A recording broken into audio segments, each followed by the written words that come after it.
No em considero indigente.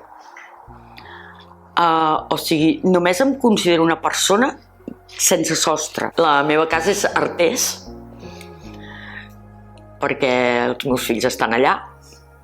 I doncs sí, algun dia m'agradaria tornar-hi. Poder anar al dentista, vale? O sigui, necessito anar al dentista. La Sílvia, com cada cop li passa més gent, no pot assumir sola el cost d'un lloguer i encara menys somiar tenir un pis de propietat. O sigui, jo em vaig quedar viuda, vale? Jo era molt feliç i a mi em va costar molt superar-ho. Jo no em veig tan gran, saps? Com perquè em diguin, no et puc ni agafar el currículum. Nascuda a Manresa ara fa 63 anys, la Sílvia tenia feina, pis i família en un petit poble del Bages. Avui li queda una part de la família i reclama poder tornar a treballar, després d'estar els últims 20 anys com a falsa autònoma i ser acomiadada després d'anar a judici junt amb altres treballadores. Jo havia estat malalta abans de quedar-me sense feina. Jo sé que si vinc aquí, menjo cada dia, vale? I aquí hi ha la Marina,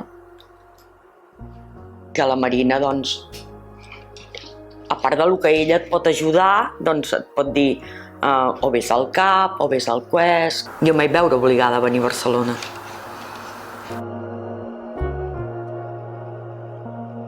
Quan una persona amb una situació vital estressant o una situació en què està visquent a carrer, que se sent no vista, que se sent jutjada per totes les coses i tots els processos que li estan travessant, troba un espai segur i troba una llibertat de ser qui és, aquí, clar, rebaixem ansietats. Quan tu preguntes a una persona què necessita, la persona es pregunta què necessita. També hi ha com molta por a estar malalt i a estar malalta, no? Si el món no em mira, no existeixo. I si no existeixo, què més dona? Des de que vaig trobar la CIS, jo cada dia aprenc coses.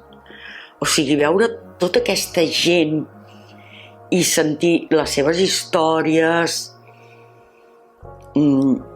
i saps, i pensar, mare meva. Sí que ens trobem moltes vegades que les persones que atenem, sobretot quan acaben d'arribar, ho intenten justificar tot molt. Crec que un dels missatges importants que els donem és ei, tranquil·la, respira, passa a esmorzar i després m'expliques el que tu vulguis. No em sento culpable de dormir a l'aeroport, d'estar al carrer, que segueixo sent qui soc, qui he sigut sempre.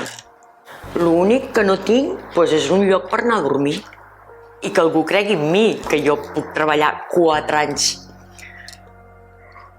o sigui, sense cap problema.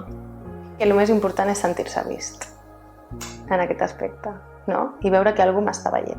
Si hagués de fer un llibre, li posaria vull recuperar la meva vida.